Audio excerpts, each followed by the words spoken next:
Alright, so for today's lecture, I'm gonna do a brief recap of the linear elasticity problem, and then I'm gonna start the CST, which stands for constant strain triangle.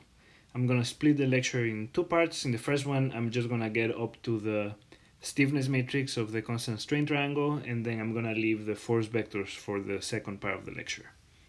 But first of all, let's do a brief recap of the linear elasticity problem that I covered in the previous lecture. Gonna be much it's gonna be much more brief with respect to what I did on last lecture. So if you want the full details of how to go from the strong form to weak form, go watch the other video. But briefly, for the strong form of linear elasticity, you have the force balance or linear momentum balance, which is this equation right here, either in two parts or a single part would be, so these two are equivalent to divergence of the full matrix sigma plus the body force vector equals 0.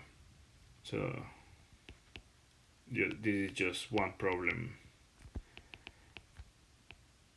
instead of two. But the book does the separate two problems just because it looks a little bit more like the heat transfer problem. So we have a PDE that we need to solve with natural and essential boundary conditions. Like before, we multiply by some weight function, integrate, do integration by parts or Green's formula in 2 dimensions, and then rearrange things a little bit, use the boundary conditions, and then what you end up is with the weak form, which is find the displacement vector field u in some space such that this series of integrals are satisfied. So this is the integral that has the gradient of the weighting functions times the material properties times the gradient of the displacements. So you can think of this as the strain equals the force due to the boundary, the traction boundary condition. So integral over the boundary of the weighting function times the traction plus the body force term, which is the integral of the weighting function times the body force. And this is true for all weighting functions in some space u naught, which is similar to the space u, but with w equals 0 on the essential boundary conditions.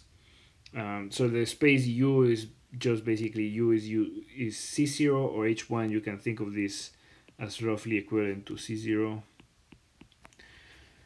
So u in c0 or h1 satisfying essential boundary conditions. So that's the space for the u's, and for the w's in c0 or h1 with w0 on the essential boundary condition. So that's one of the steps. If you remember the roadmap, you have the strong form, which is your classical form of the PDE, and in this case the linear momentum balance. Then you can transform that into this weak form, which we've done for the 1D problems, and then we've also done for the 2D heat transfer problem. And the main difference, this looks very, very similar to a heat transfer problem. The main difference is that now U and W are vector fields instead of scalar fields. But that just means that they have two components. But overall, I think the big picture is that it looks very similar to the heat transfer problem.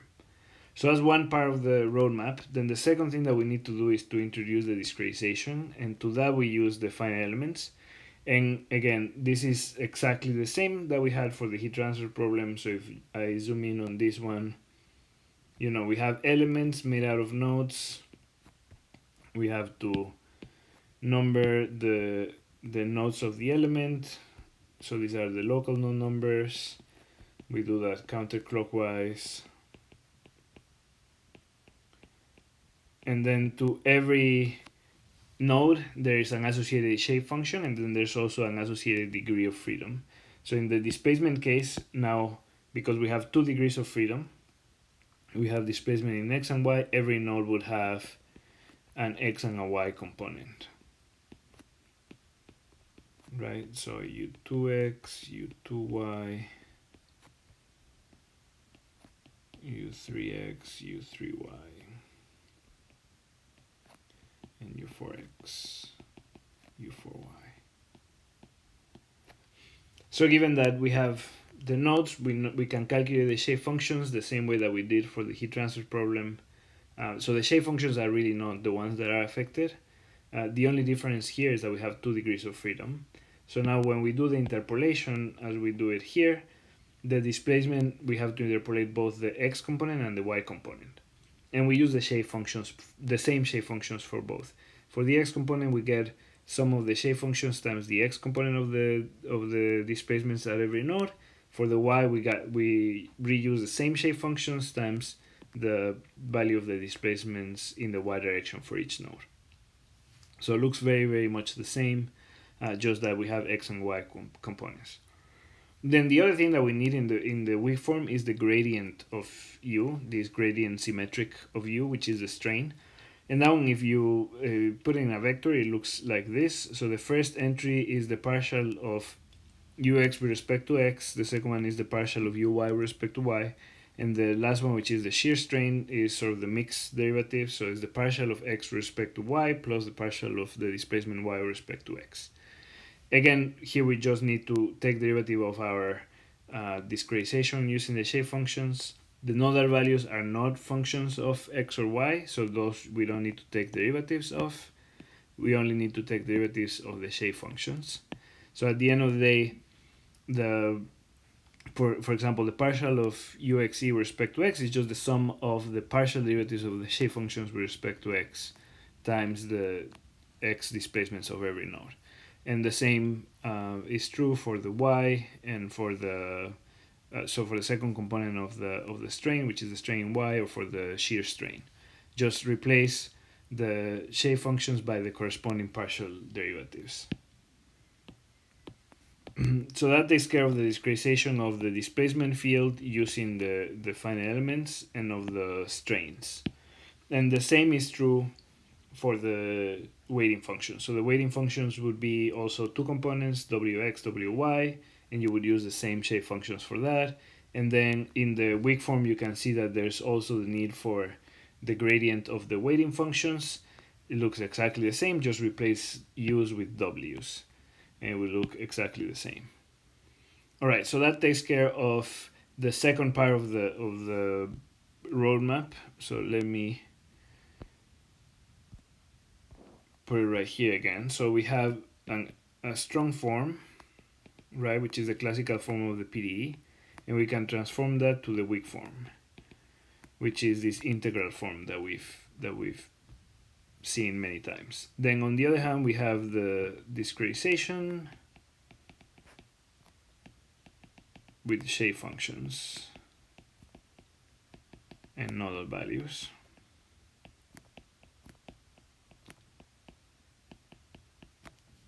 And then when we put these together, we're going to get our system of equations. And I sketched that a little bit last time. I'm going to do it again a little bit sketched out first, then we're going to do it actually for the triangular element. Before I do that though, let me add a little bit more notation. So maybe the concept is clear that the displacement field will be the sum of shape functions times the nodal values, and that the strain will be the sum of derivatives of the shape functions times the nodal values. But this notation is actually not very useful. It's useful, but there's a cleaner way of putting it, which would be matrix notation for the discretization. And it's useful because of these two components. So one of the things that we can do is for the UE, and I'm not redefining anything. I'm just expressing this in a slightly different way. Exactly the same thing, but just I'm going to use a matrix vector operation. So the displacement, instead of expressing as the sum of shape functions times the nodal values, what I can do is I can put all the shape functions in a matrix which will have n1e, 0, n2e, 0, and so on. And here this will be 0, n1e, 0, n2e, and so on for however many nodes you have in the element. And here you would have u1x and u1y, u2x, u2y, and so on. So at the end of the day, this matrix, which we call NE, is a 2 by twice the number of nodes. 2 times the number of nodes per element. And note that what I did now here is I expressed the nodal values in a single vector. So each nodal node has 2 degrees of freedom, x and y. I just sort of flattened it into a 2 times, so this, the size of this will be 2 times nodes per element times 1. So that's exactly the same thing that I had here. It's just in a matrix vector multiplication, and that's going to be convenient later on. So you can remember either one of the definitions, but I'm just going to say that this is a little bit more convenient for the integration later on. So that's for the displacement. And then similarly for the strain, for this gradient SU, instead of expressing it in terms of this sum of shape functions, what I can do is I'm gonna write it out as a matrix vector multiplication.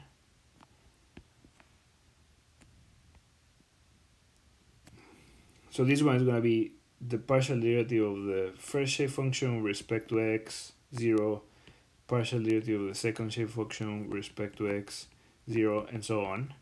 This one is going to be 0 partial derivative of first shape function with respect to y, 0 partial derivative of second shape function with respect to y, 0, etc. And then the last one will be the cross derivatives. So this one will be the partial derivative of first shape function with respect to y. Then this will be the partial derivative of the first shape function with respect to x. Then partial derivative of second shape function with respect to y. Partial derivative of second shape function with respect to x, and so on. And then the vector right here is the same as the one that I had up here. So that one's just the nodal values, but into a flattened vector. So this will be u1x, u1y, u2x, u2y, and so on. So this one is still the 2 times number of nodes times 1. Is the same dE vector. And this one is a 3 times, again, 2 times the number of nodes per element.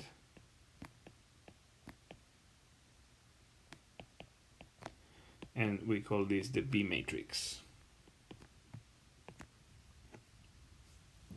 And again, this is exactly the same as this sum of the partial derivatives times the null values. Is just arranged in a slightly different format in this matrix vector multiplication.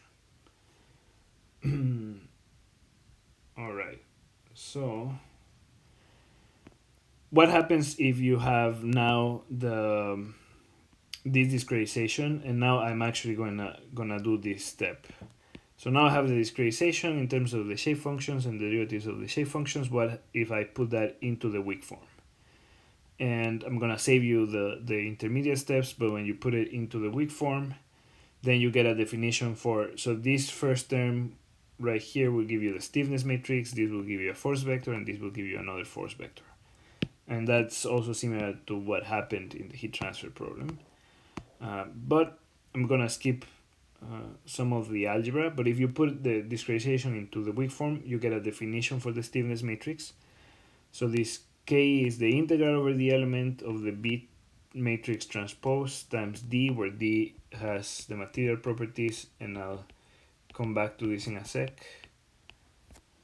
And then times the B matrix. So if you integrate that, you'll get the stiffness matrix for the element.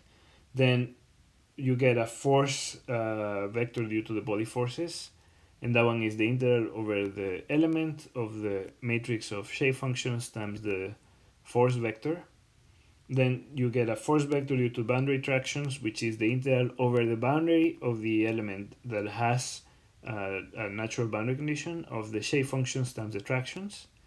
So these three terms, if you put them, if you rewrite the weak form with the matrices that are defined here and vectors that are defined here, you get the discrete weak form in matrix form, which is a vector of w's. So this has all the w values times, and this is basically the integrals that you saw in the weak form.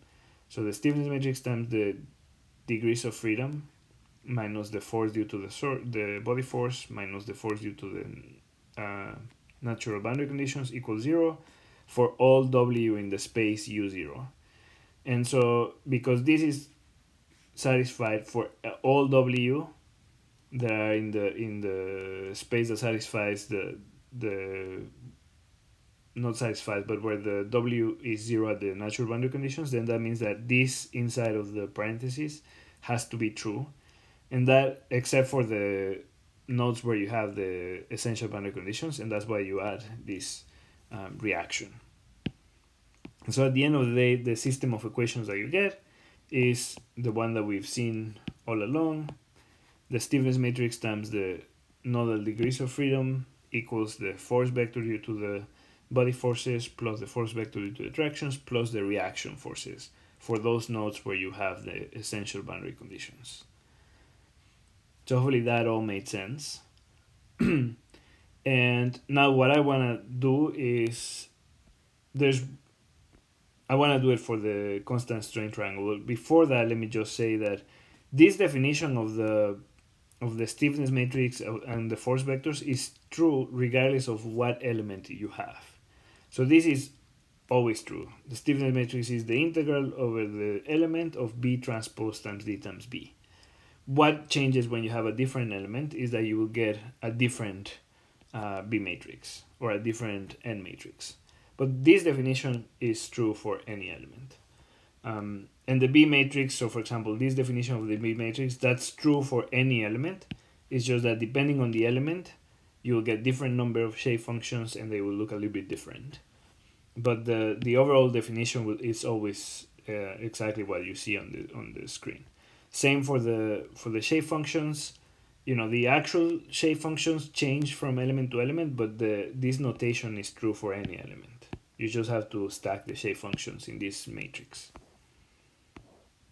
All right, so let's do it for the constant strain triangle. For the linear triangle, we've introduced before, so let's assume that this is the known numbering 1, 2, 3 for the local known numbers. Then we can define the shape functions. We've done that before in terms of x and y. For example, the first shape function is 1 over 2 times the area of the element times x2 y3 minus x3 y2 plus y2 minus y3 x plus x3 minus x2 y. You don't have to remember this. You can just look it up. So this is, for example, the first shape functions. You can see that it is a linear function of x and y, and all the other values are basically the nodal coordinates. So these would have coordinates x1, y1, this node has coordinates x2, y2, and this node has coordinates x3 and y3. So this is the first shape function, and similarly we have defined shape functions for node 2 and node 3, and I'm gonna skip the whole shape function. This is some constant term plus y3 minus y1 x plus x1 minus x3 y, and then n3 is 1 over 2 area, some constant term, and then y1 minus y2 x plus x2 minus x1 y. So these are the three shape functions, and I am skipping this because for now I don't really care about those terms. What I want to point out is that for the stiffness matrix, all I care about is the terms that are not constant, because what I need for the B matrix is the derivatives of the shape functions. So you can see from here that n1e with respect to x. So the partial of the first shape function with respect to x is just y2 minus y3, so it's just the term that multiplies the x, whereas the partial of the first shape function with respect to y is just going to be x3 minus x2 over 2 area. So this over 2 area.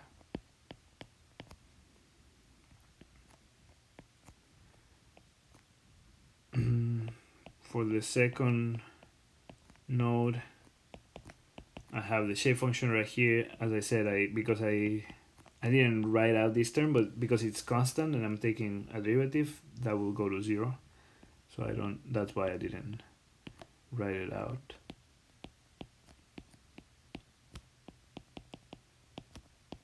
So this one, x1 minus x3 over 2 times the area, and then the last shape function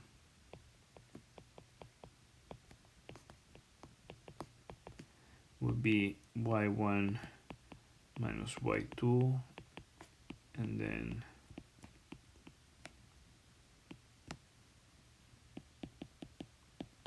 x2 minus x1.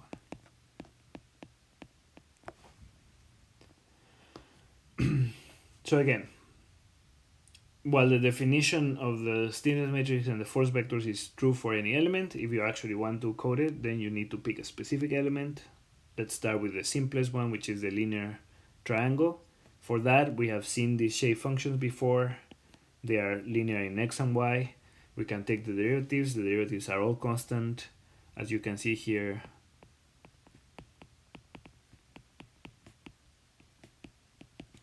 And this is why it's called the constant strain triangle, because the strain depends on the derivatives and they are all constant. So the strain is going to be interpolated as a constant for every triangle. Okay, so now we have the shape functions and the derivatives, which means that we can put it into... Actually, I should have done that because I have it here. Yeah, so as I said before, the correct way not the correct way, but a good way of writing out the strain would be with this B matrix. So in this case, the B matrix is just the derivatives, and the derivatives are constant. So you can see that, you just need to plug this in to the B matrix, and then you'll get the B matrix. And I just did it for you right here. So you can see that this is the general definition of the B matrix. So it has n1, partial of n1 respect to x, 0, partial of n2 respect to x, 0, partial of n3 respect to x, 0. And in this case, because the element has 3 nodes, we only need these 6 columns. And then, 0 partial of first shape function with respect to y, 0 partial of second shape function with respect to y, etc. So really, I just took the definition of the B matrix, but now I replace the actual derivatives. So the book uses this notation. So y23 is actually y2 minus y3. Or, x32 is just x3 minus x2. Just to make it even shorter. So this is the B matrix. And then if you put this into the general definition of the stiffness matrix, and this is where I wanted to add can I delete this? Yes.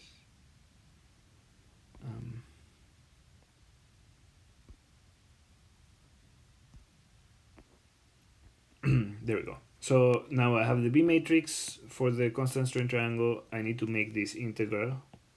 So KE is going to be the integral over the triangle of that B matrix transpose times D times BE over the triangle. But guess what? The B matrix is all constant, so I don't need to integrate that. And the D, and this is where I'm going to give you the D depends on whether you are under plane strain or plane stress conditions. I said in the previous lecture that it depends on the material properties, Young's modulus and Poisson ratio. For plane stress, the D matrix looks like this, and you can look this up in the book. I'll look up exactly which page this is defined so that you can look it up there. So, but these are standard. So this is for plane stress. So the D matrix is just some 3x3 matrix always. And then there's two versions of it. There's the plane stress version, and then there's the plane strain version. And they both depend on Young's modulus and Poisson ratio, but they look a little bit different. So for example, for plane stress, you can see that this is a constant. It just depends on the material properties. And the B matrix is also a constant because it only requires the coordinates of the triangular element. So there's no need to do the integral in this case. In this case, doing the integral means just multiplying by the area, because you can take everything out of the integral.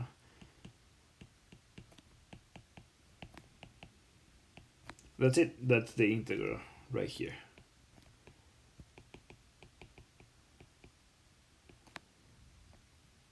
No I mean, we did an integral.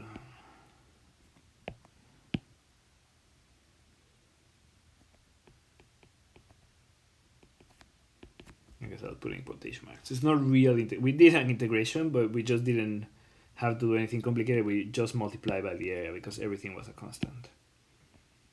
So you can see that for the linear strain triangle, the stiffness matrix basically just requires you to know what the D matrix is, which is this constant 3x3 matrix that you only need to know the material properties, so Young's modulus and Poisson ratio.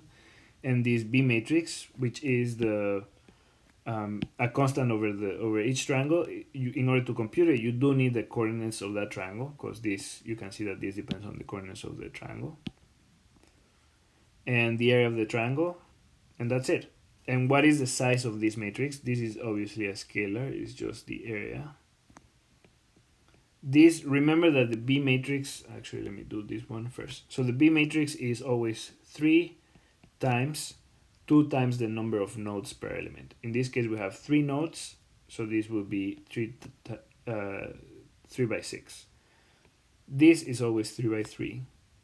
And this B transpose is the transpose of this, so this is going to be 6 by 3. So in this case, you can see that if you actually carry out this multiplication, you end up with a 6 by 6 matrix. So the stiffness matrix for the linear strain triangle, or the constant strain triangle, is going to be a 6 by 6 matrix. And this should make sense because we have 2 degrees of freedom, x and y. So for the heat transfer problem, for example, the conductivity matrix, we also called it K, was a 3 by 3 because every node only had a single degree of freedom. In this case, it's a 6 by 6 because now every node has 2 degrees of freedom. And that's it. So yeah, just to say it once again for the constant strain triangle, there's really no need to do an integral. You just multiply by the area because the B matrix is constant over the triangle.